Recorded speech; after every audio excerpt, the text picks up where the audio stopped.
Welcome to the Grow Strong Leaders podcast. I'm your host, Meredith Bell, and I interview business leaders who are committed to their own growth and the development of everyone on their team. If you enjoy my podcast, be sure to subscribe and rate it on your favorite podcast platform. Welcome to another episode of the Grow Strong Leaders podcast. I want to kick off today with a question for you to think about. When you consider the key qualities of an effective leader, what words come to mind? Did you include the word generous? If not, you're going to add that word to your list after you hear my guest today. I'm really excited to welcome as my guest, Joe Davis. Hi, Joe. Welcome to my show. Hello, Meredith. Thank you. It's great to be here. Well, I am so glad you are here with me, and I can hardly wait for us to jump into our discussion today. Joe is the author of a really important and fantastic book for leaders called The Generous Leader: 7 Ways to Give of Yourself for Everyone's Gain. I absolutely love this book because it touches on so many areas that I've always believed the best leaders learn and practice. And Joe exemplifies the type of leader I'm always eager to have on my show because he's been focused his entire career on growing strong as a leader and helping others realize their potential. Joe is a senior partner at Boston Consulting Group, also known as BCG. In The Generous Leader, Joe shares a performance review that he received that was a game changer for him. He was told he was not the best at problem solving solo, but with others, he could solve any challenge. His manager identified one of his key strengths. He was a person who could connect with others. And Joe has leveraged that strength in his 35 plus years at BCG in roles such as co-founding the Washington, D.C. office and leading BCG North America. He's currently chair of BCG's Center for Inclusion and Equity, and he's the board chair at Whitman College. So, Joe, we've touched on just a little bit about your history. What I would love to start with is just what was behind the writing of this book? By the way, when you did that intro and said what word, I thought, oh, are you asking me that question? Because my answer would have been caring. I guess I should have said generous, of course, because it's a title, but it's the same word, I think, or I'm using them in the same way. The impetus behind the writing, well, I guess this thing, I believe, of course, we all know leaders, you're in a leadership role, you have to drive to outcomes. We know that. If you're not delivering, you're probably not going to stay in the role. So that's a given. I'm a big believer, and I think most people I talk to who are exceptional leaders, that the only way you get to those outcomes is by, quote unquote, unlocking the potential of your team or ensuring your team thrives at their fullest potential. So that I wrote this in the hopes that I can move more leaders. A friend of mine said, well, Joe, if you move 8 people, that'll be a success. I think I hope it can move more than 8 now, because more than 8 have read the book. But, really the impetus was to add my voice to people bringing not just drive results and great business skills and great management skills, but also, their heart and their desire to grow and develop people, their connection with people, bring that to leadership. And that combination, we could go on forever, but that combination, I think, is essential to be an exceptional leader. You can be a great manager with just all the business half. Exceptional leader brings both pieces together today, I believe.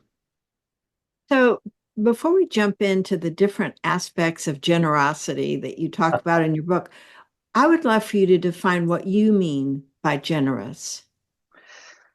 Yes, what I mean by this, actually, quite simply, I think by generous, I actually mean giving of yourself. So a generous leader gives of themselves freely, without expectation of direct personal benefit, so that others develop, grow, and thrive at their full potential. So that's what I mean by generous. This is not a higher paycheck. Everyone likes that. I get it. It's not a special bonus. Everyone likes that. I get it. But this is about generously giving to you, Meredith, so you can grow to be the best you can be, or vice versa. And it's not, I say without expectation of direct personal benefit, but there's obvious benefit. If your team is thriving, you as the leader will thrive. It's just a given, So you do get a benefit even, but the minute it's all about you, the thing kind of, well, then it's not authentic and it starts to crumble, I believe. But that's going off tangent a bit. I mean, people can perceive that. And I think one of the phrases you used that I really liked that I hadn't seen anywhere else was this lead with humanity. And you had it really be synonymous with leading from the heart. And we've heard that term leading from the heart, but lead with humanity had a little bit of a different flavor to it. And I'm curious, what caused you to really like that particular phrase? Um, well, here's, I think the thing is we now must want to bring our human self to work. The days, whether it's IBM's an incredible company, but you all remember, blue suit, white shirt, blue suit, cog in the wheel. Everybody was the organization man, or working under Jack Welch, where you delivered or you didn't. And those days where a person is just a role are over. I mean, technology began to change, as you know. The BlackBerry began it, the phone continued it, COVID finished it. Work and life have blurred. I don't think it looks like you're in a home office. I can't tell, but I don't think, it's not very often we are in, well, we're in offices more. But so the need to bring your human self to work because the work and personal to blur is so critical now. And people want to bring that to work to some level, and they want to see a human as their boss or their leader. They don't want to see just a boss. So that's, I think, the human is a slightly different word than the heart, and because you're right, heart, servant leadership, they all have the same flavor. But I think it's the fact that we engage as people, even in the work environment, which we didn't used to as much, or we could get away without doing it. Let me say that. Well, what you were just saying made me think about one of the key things. You have so many different threads that run through your book, even though you have them, organized in different sections. There's obvious overlap with some of them. Yes. One of the key things that I think people are really interested in today is being seen. And that was something that was really important to you as a leader. You wanted to help people feel seen, be seen. What do you mean by that? And how did you go about helping people feel that way? Yeah. It's interesting the way you asked that. I'm actually going to tell a story, which I think was the first example of me not understanding that someone wanted to be seen. And I learned something. So I started Procter and Gamble. I was 22, got promoted to a manager at 25 or so. And I had 3 sales reps who were all 40 or ish, and to me, they were like, oh my gosh, old guys, experience, because I'm a 25-year-old kid. What do I know? And I used to ride with them every 2 weeks, and I never said a word about what they should change, what they should do better. As far as being a manager, I was AWOL. As far as seeing them as somebody who maybe I could help grow, I didn't do my job. And I'll tell you, at the end of the year, I had to do the annual review. I wrote this guy named Rich, I wrote all the stuff he needed to do better. And I started giving him this review.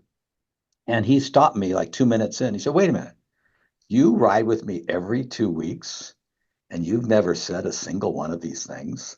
What the blank? I'm sure you some swear word. I don't remember anymore. And I was mortified. And talk about a lesson of leadership. And first off, as the leader or the manager, I wasn't doing my job. But even as someone who was willing to see him, I didn't thought of that just like you said that. See him as a guy who works with me, who wants to be better.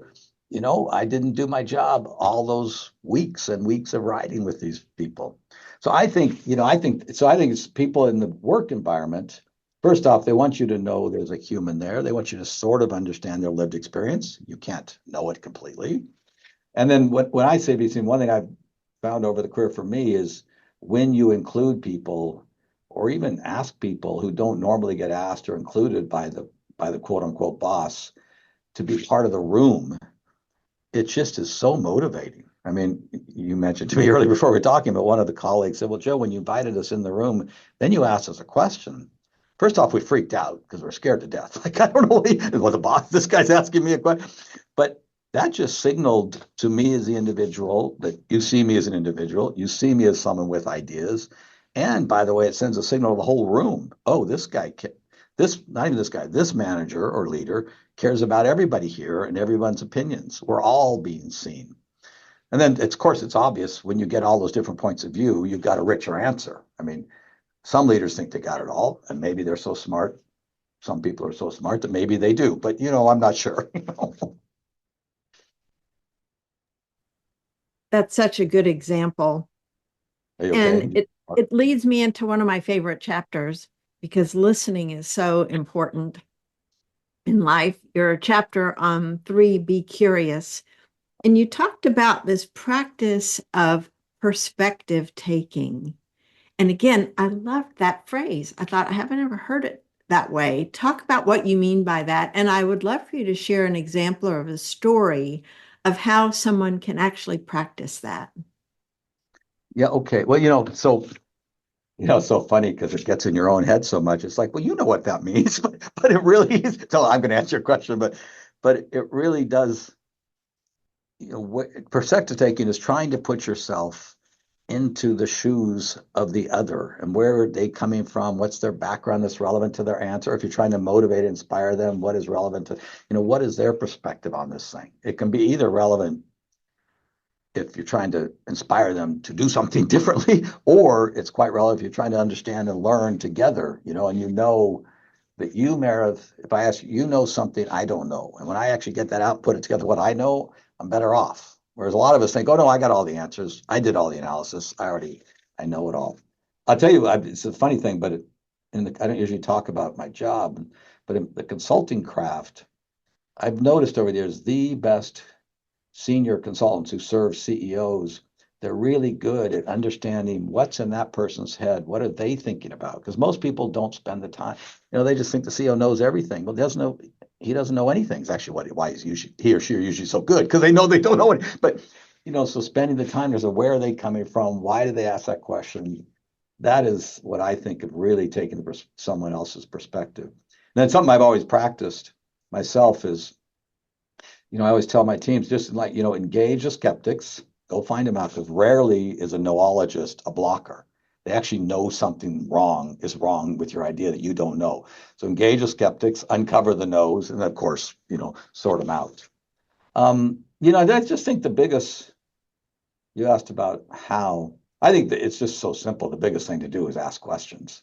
I mean, you said you read my book, and every executive in there commented, all the senior people that, they ask questions and they ask questions. So why do you think that? Where are you coming? Where did you learn that piece of information?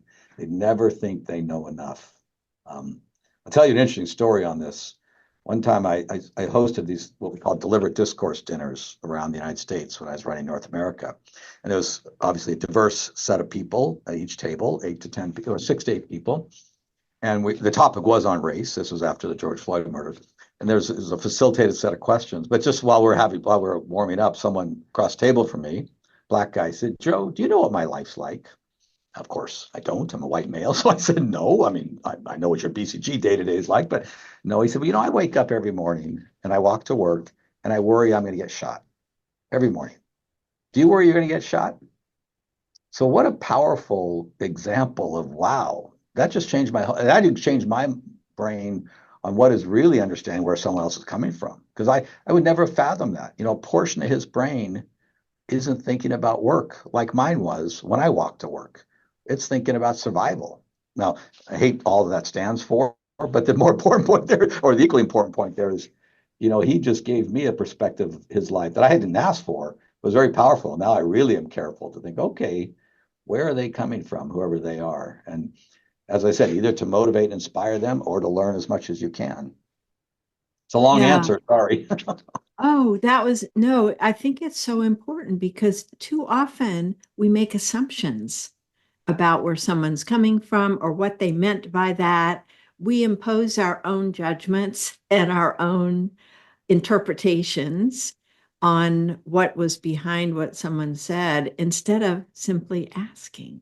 And Yeah. that example you just gave about him being concerned about being shot, that really stood out to me also from the book because we can never know someone else's lived experience.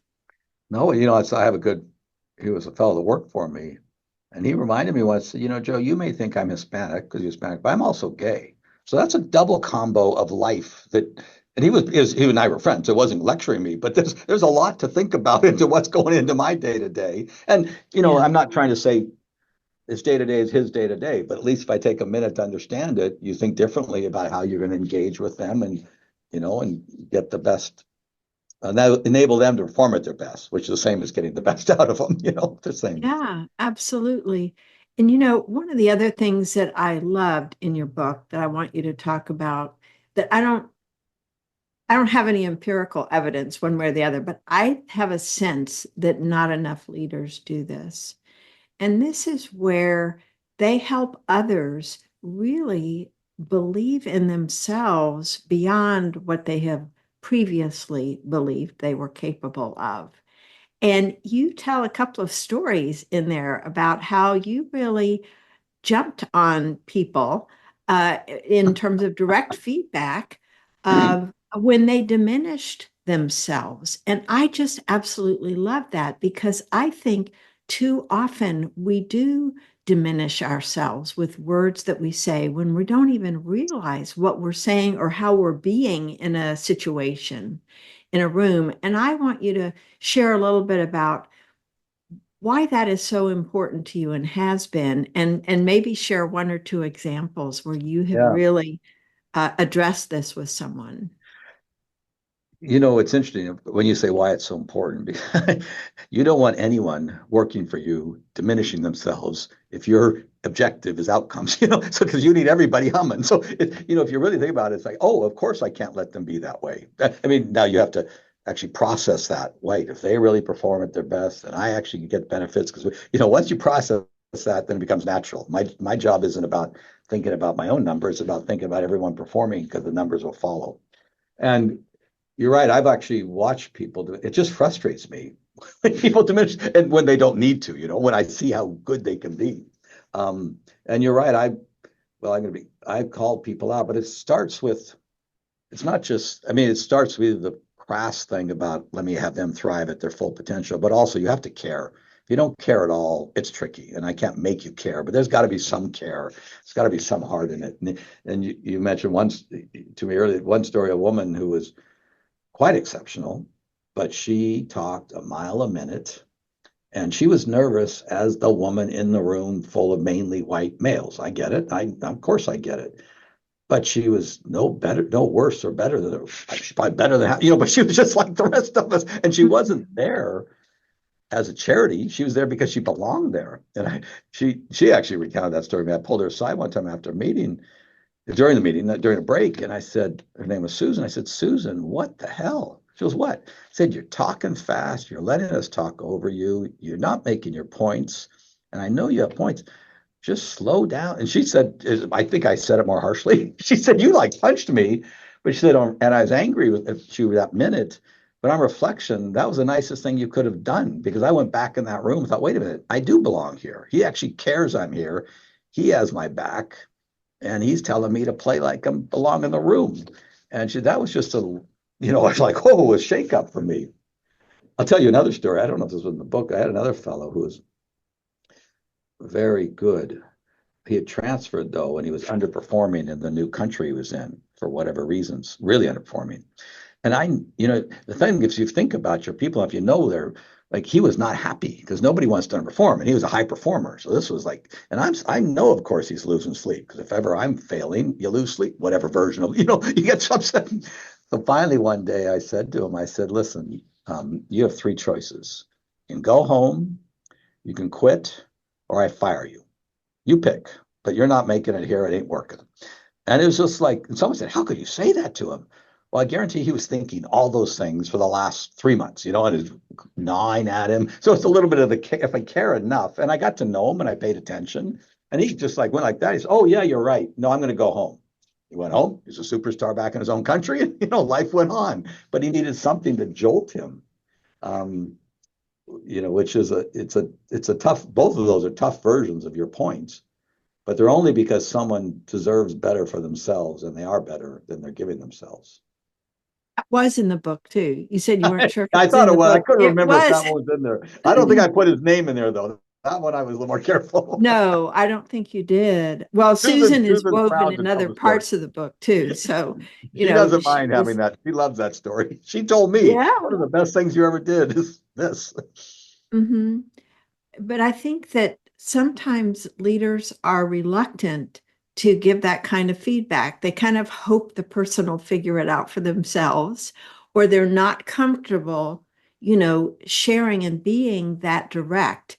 What was it over the years that helped you acquire that skill so that it became more natural for you and you were Yeah. able to do it when it was No, and I, needed?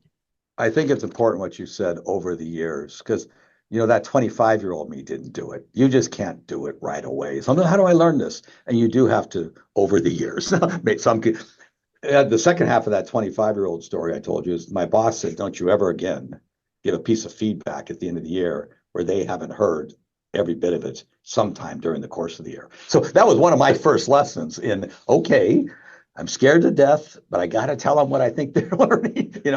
I also, for me, so I think it's one of these things that first comes with practice, it comes with experience, it comes with you understanding you want them to thrive.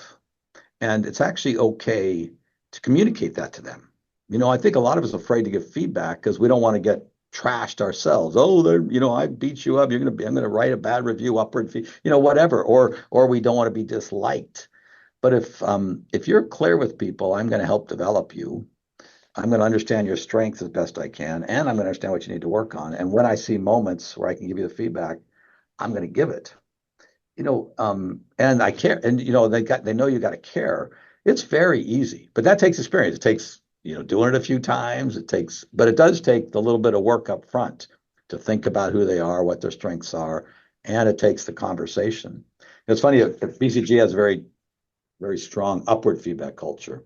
And whenever someone just struggling with their upward feedback, I say, listen, buddy, go to the team and say, I'm bombing on this topic. I am not delivering to you guys the way I should. My feedback is terrible. I'm informing you in this now, and I'm asking you to give me feedback in the moment. So it's a reversal of the thing, but it's just freeing for everybody. Oh, you're underperforming. Oh, you feel bad about it. Oh, you're giving us permission to tell you. I mean, what a wonderful thing. Then they're not afraid anymore because the boss actually Mhm. asked for it. So it's no different the other way around. I want to help you grow. Um, Now you have to, as somebody said to me, you can't, if something, I mean, it's good to do it in the moment when the moment's right. I mean, if something was just a disaster and everybody's really down and depressed, maybe that's not the minute to go beat somebody up, so you want to be thoughtful. But I had another boss who always said, "Oh no, Joe, you give the toughest feedback when they just had a great success because and it wasn't don't ruin the success, but they're in a real strong state of mind to, hey, Mhm. you got to manage that carefully. You don't want to be pushing them to the next level, but anyway, that's a tricky one. I think. It is. And, as you were talking, I love the example you gave where the leader is asking the group for that input.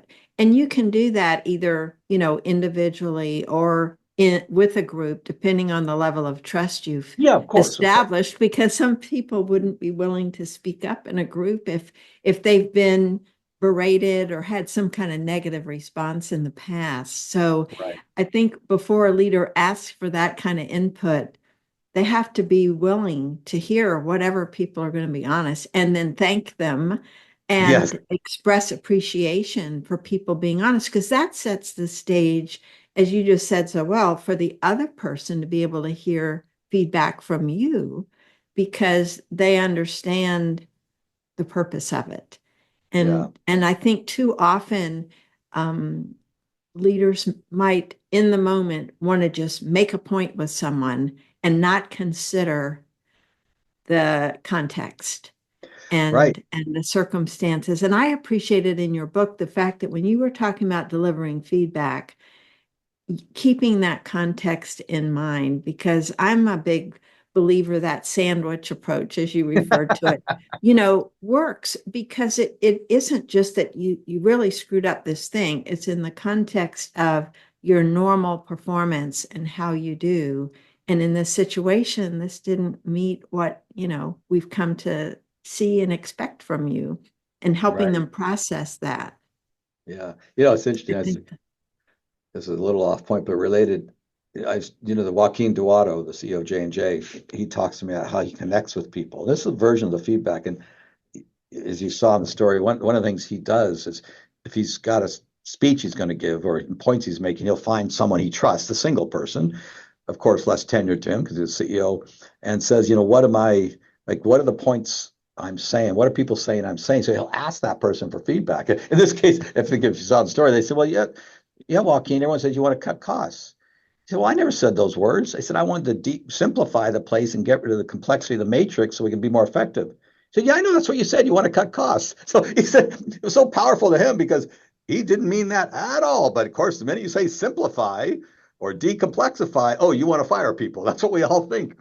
But he had his version of one-on-one. He was humble enough to go ask for the feedback. You know what I mean? Of someone less tenured. It's a little different version, but it's still it's a version of really connecting with your people and then enabling, to your point you just said, the two-way feedback to happen actually and to be accepted or at least listened to. Accepting is another level. Thinking about the feedback, I also enjoyed, because we've been in the 360 feedback business for 30 years. All right. And when you told that story of how when you got your own 360 feedback, you sat down with your team to share basically what you learned from it. And this is something we've been advocating since we got into the business of publishing 360s. It's so powerful when you as a leader are willing to sit down and let people know what you learned, because each one of them took time to complete that questionnaire, and to, have you synthesize that is very powerful. What did you find to be the benefits of, say, going first in Well, sharing that? well, yeah, so a couple of it. First off, the people were shocked. They were shocked that I was up there sharing this. So, if nothing else, there's a benefit of, oh, something's different here. So that's like, who is this person? So they actually stopped to see me as a person. The other benefit, which is, you know, when I was willing to share a little bit of my own vulnerability, quote unquote, or things I need to work on, it just frees others to talk about the same thing. Oh, well, that's interesting, Joe. Yeah, I have this thing I can't figure out. And it opens the ability to have that dialogue. I also think, you know, I don't think people nowadays, and maybe they always did, follow an authentic human or an authentic leader. And somebody that's always perfect, and we just don't, we don't even trust them anymore, really. If you think about it, if someone's always perfect, you go, like, what's wrong here? Immediately you start with a negative about the leader. I hate to say that, but I bet our brains all go that way. And so, sharing some of your own humanity just builds authenticity, and then people tend to be willing to team with you. I mean, follow you is a big word, but team with you and follow you to go whatever outcome. So that's what I found: the shock, the freeing themselves, seeing me as more human, and willing to team with me to get whatever done we had to get done. I'm glad you didn't ask, well, how did you do it? Because it's not easy to share your own feedback. I don't know. Yeah, I just think maybe I don't know, it takes a little bit. Okay, let's go. Let's take a chance, because I don't know how to coach or train someone to do that other than you need to take little steps over the line and exposing yourself till you're ready for the big one. Yeah. Um, Well, one of the things that we often recommend is having someone else facilitate that conversation, that's because interesting. it's really hard. You have to be pretty skilled. So I admire you for doing this, to be able to focus on the content of what you want to share, and then the process of how people are responding and what are you noticing, especially in the situation like with 360 feedback, when the feedback was about you and Yeah. you're sharing, what you learned about that. And it really does set the stage. Here's the thing that I think is so interesting. You were talking about people perceiving you as perfect. I don't know that Not anyone me, others. perceives, no, but I meant, I don't think anyone really perceives a leader as perfect. Often the leader is trying to be Yes. perfect, in terms of not appearing to be vulnerable and make mistakes. But the fact is, everybody knows what they are already. It's just that that leader hasn't maybe been told or doesn't realize everybody knows that we all have these blind spots. And the more and more quickly we're willing to own up to it, like you did, the more it really does help people relax and realize, oh, I don't have to try to be perfect either because I'm Yeah. not. And then they're afraid of being discovered. And that creates all kinds of No, no. facades that have to be Right. held up. But yes, but well, you and I'm sure empirically we could prove it. Not in every person, but all of that eventually crumbles to you being an exceptional leader and getting to to keep growing in your leadership roles. It just eventually doesn't work because people aren't going to follow you. And if they're not following you, you're not going to get to the greatest outcomes in your organization. Yeah. Maybe you can when you're small. I always say to BCGers, if you're first time you lead, you have a little team of three. The fact is, you can do everything if you want to work 24 hours a day. You can do all the work for your teams. Now, that ain't going to work when you have a team of 12, and it's not going to work when you have a team of 100,000. So you're going to learn how to team with them. It's just the sooner you learn that. Yeah, and it's not just the doing, it's the feeling of the having the answers. And I thought that was so, good in your book too. Just this whole idea of you don't have to know everything. Yeah. And to be willing to say, I don't know. Gary Ridge, CEO, a former CEO of WD-40, used to say his favorite three words were, I don't know. I don't know. Well, I was listening to Alex Gorski, who was CEO of J&J before, speak at some conference, or a meeting. He said, he said to the group, the most important thing is not to be the smartest person in the room, but to get the smartest ideas out of the room, which Mhm. is the same version of the I don't know. You aren't what matters there. It's getting the best out of that room that matters there. What? Sorry, go ahead. That's a great perspective. One of there were a number of different qualities, I'll use that term, that are threads throughout the book. And one of the most important ones to me was humility. You brought up humility in so many different places. Talk about how humility ties in with being generous. Well, I guess humility links to humbleness, which leads to a willingness to say I don't know, and so a willingness to expose some vulnerability. And the minute you start to do that, you're opening up and enabling others to move, as we said a minute ago, to move past their own roadblocks, their own fears, or whatever, and work towards the best they can be.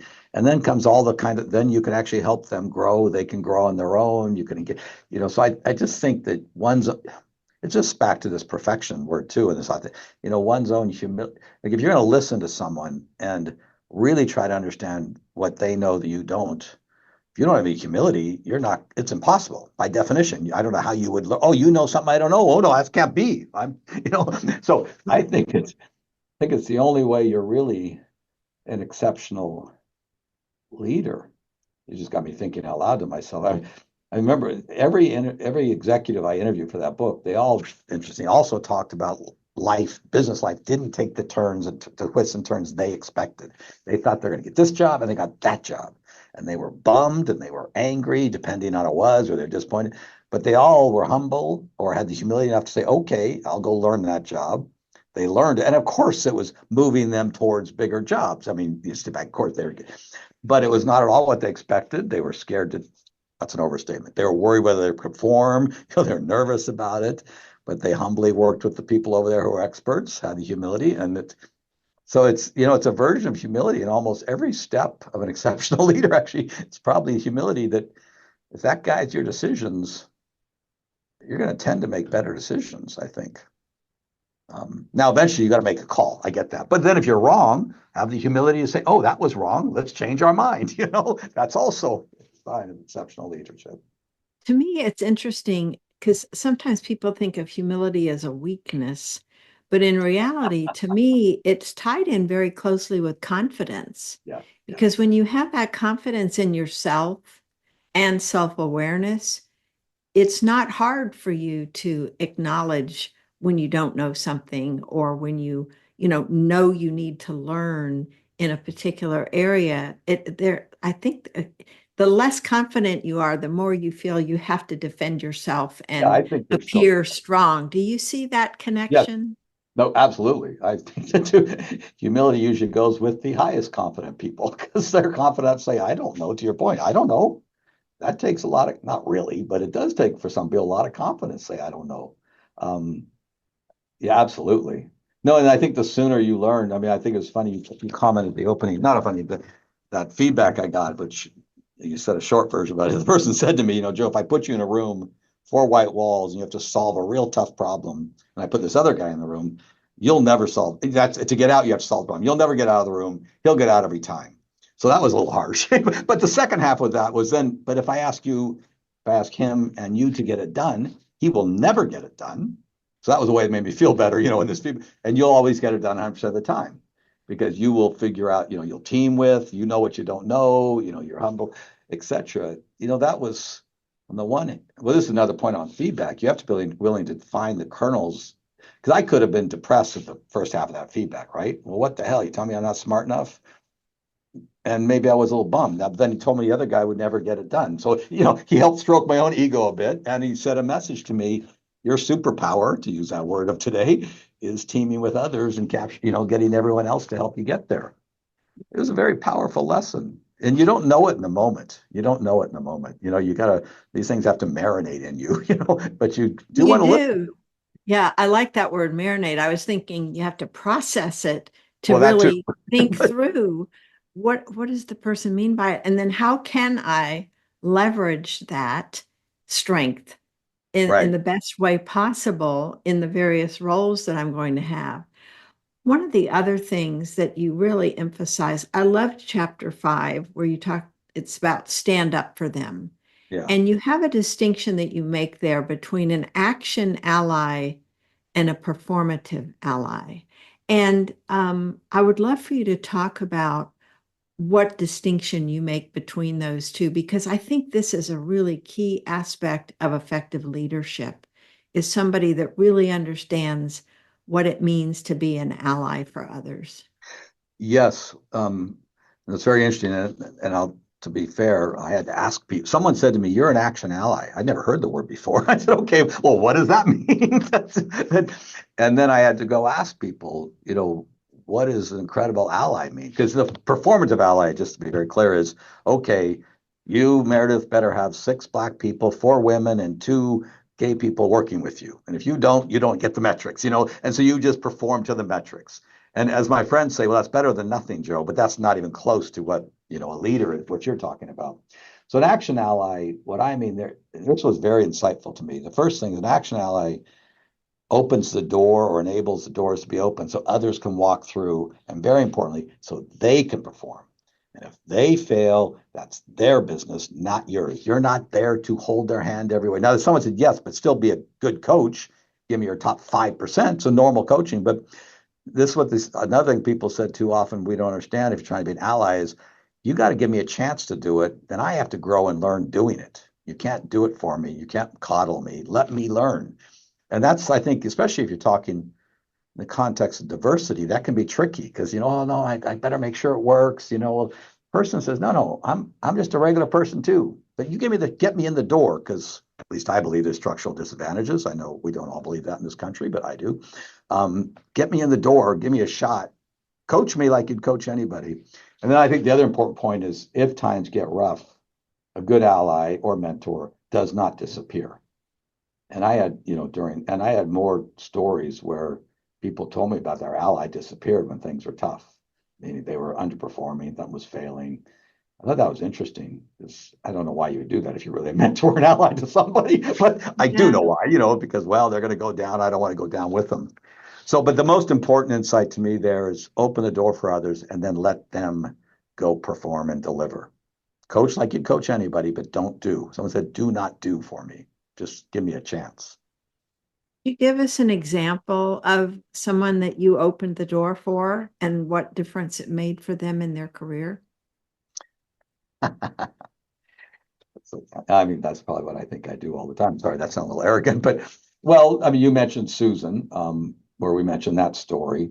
Um, I'll tell you, I'll tell, well, yeah, here's a simple one. So there was a finance person that worked for me.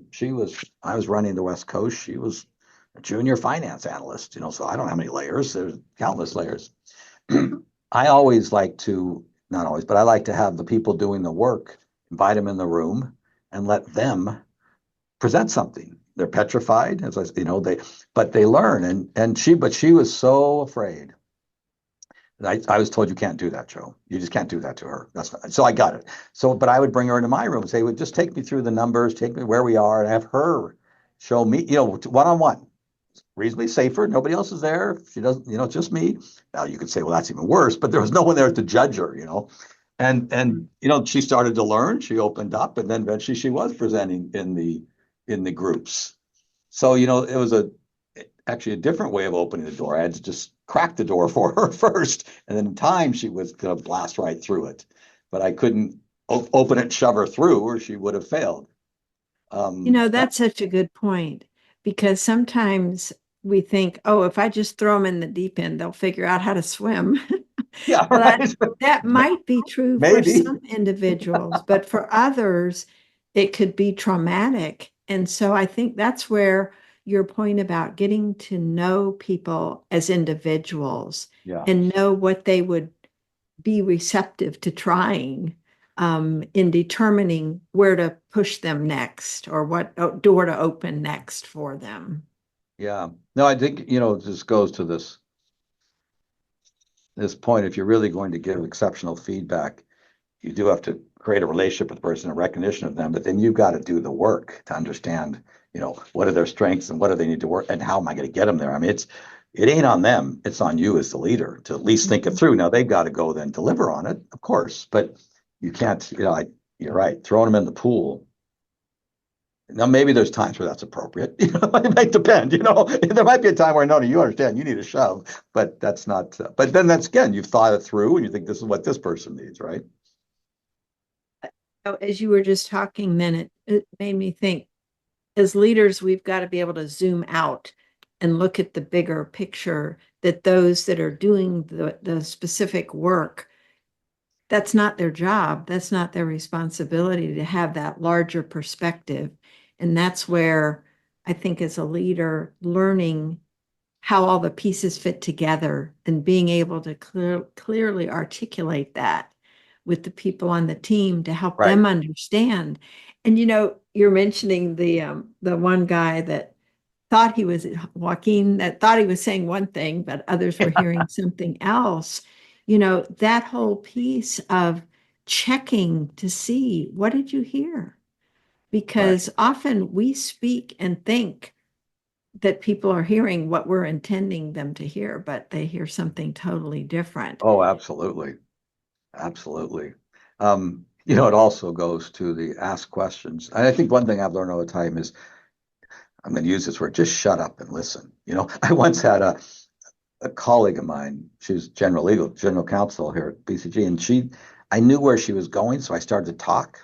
I knew what their point was going to be. So, and she literally said, "Would you just shut up and let me finish?" And I think I'd done this 10 times to her, and she finally thought enough is enough. I've never forgotten that. And I think, okay, shut my mouth. Let them finish. Even if I'm 99.9% sure I know where they're going and I could speed us all along. That's what you do. Oh, I know what you're saying. Let me speed this up. Well, first off, you may be wrong. You may be wrong. And it shows complete disrespect, which until she told me that, I knew it, but man, sometimes it's nice to be slapped in the face. Even as a leader, you need to be told, just buddy, what the heck? Now you got to be able to take that feedback too. Oh, that's such a good point. I have two business partners. We've worked together for 33 years now, and we've worked out a system when one of us starts to do what you just described. And we just say, please let me finish. Very And simple. that's our simple reminder. And we watch our tone of voice when we say it so they don't hear Yeah. sarcasm, or I wasn't finished. Let me finish. And that just raises our awareness level. Oh, I was jumping in too quickly. Because sometimes, yes, it's because you think you know what they're going to say, or you think, let's move it along. There can be the impatience piece that's in there. or you've got an idea you want to share. And so you want to jump in. So all of that, like you say, the disrespect that gets conveyed can have lingering and lasting undesirable consequences. Yeah, I think this is a very critical, if you think about the most exceptional leaders, I'm sure you and I both could have examples. When someone does ask the question and then listen to the full answer, there's so many good things that happen. Because of course there's something you don't know they're going to say, even if you think. And the respect you show is just amazing. And that isn't when I think more and more how these senior leaders are interviewed, ask and listen, ask and listen. I think you might have seen in there, Google did a study of their 80,000 managers, which says how big Google is. I find that fascinating. And the number one trait was they were a great coach. And the way they're a great coach is they engage with people. And how were they that? They asked and they listened. The best managers asked and listened. And that's pretty simple. That's actually, if you take nothing else away, ask questions and listen. And what do they know you don't know? And what more can you learn from that? That any of us can do. Any of us can do that. Exactly. No Yes. school, no book, no business school. You can do that. Mm-hmm. Yeah, it's so true. When some managers hear, oh, well, you need to be coaching your people, and then they think, well, how do I fit that in? Well, just make it a part of who you're being when you are with them. And like you Right, said, right, it's so simple to right, ask right, questions and then listen instead of telling. And it's that new habit that has to be developed over time. right. Joe, there are so many other elements of your book that we just don't have time to go into, but I want one final thing because it ties in so beautifully with my podcast of Grow Strong Leaders. You talked about growing yourself by growing others. And I would love for you to share what you meant by that. Um, well, I think it goes to the same thing. If I'm if I'm really trying to help everybody else be as best as they can be, that means I got to figure out how to give of myself in a pretty serious way. And I think by definition, if I'm giving, I'm growing. I'm learning how to be more generous. I'm learning how to be, more inclusive.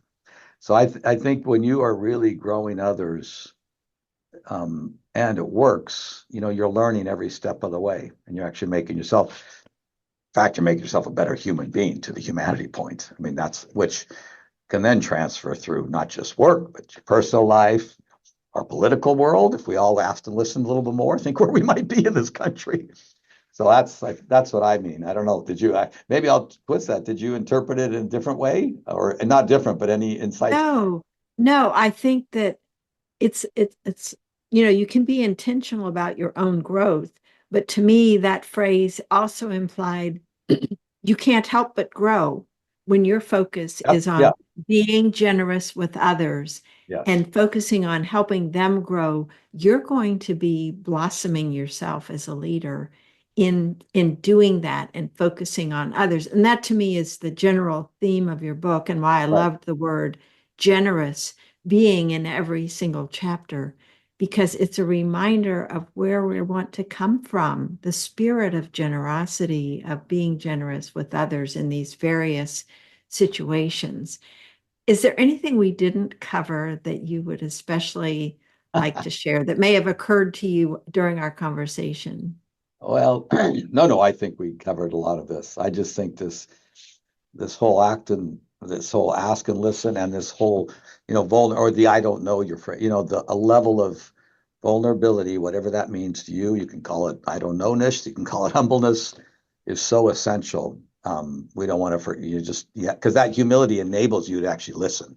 Without the vulnerability, you can't listen. I mean, no, you can't listen. Actually, if you believe you know everything, you cannot listen. You can hear, but that doesn't mean you're listening. So true. Joe, I want to thank you for your own growth as a leader over the years and for capturing it all in this wonderful book, The Generous Leader. I want to recommend all of my listeners, if you're focused on growing yourself as a leader, you owe it to yourself to read this book. I guarantee you will get some wonderful ideas about specific actions you can take to be a more effective leader. So thank you, Joe, for writing that book. And please tell people how they can connect with you, learn more about the work you're doing now, and get a copy of your book? Well, thank you. Well, first off, thank you for the wonderful words about the book. That was very kind of you. And this was a great hour chat. The book, I mean, it's, go on LinkedIn. I didn't used to, but now I've learned to go read the messages and see if people, hey, can we talk? Then I'll give you my email because I'd rather communicate that way. I do have a joedavis.com. There's more in there. And of course, you can buy the book anywhere books are sold. I know I say Amazon. Oh, don't just, I'm not advertising Amazon, but they're the easy ones. You type it in, but all of those companies sell it, With me today, Joe. It was such a pleasure, and I just loved your book and know that many of my listeners who get it, some of them already have, because I've already touted it with some folks that I know. I know they'll benefit from it. So thank you for the work that you're doing to create generous leaders in this world. Thank you, Meredith. Thanks for having me on your show. Thanks for tuning into my podcast. Now head over to growstrongleaders.com and check out the powerful tools we've created to help leaders strengthen their character and communication skills. Until next time, I'm Meredith Bell.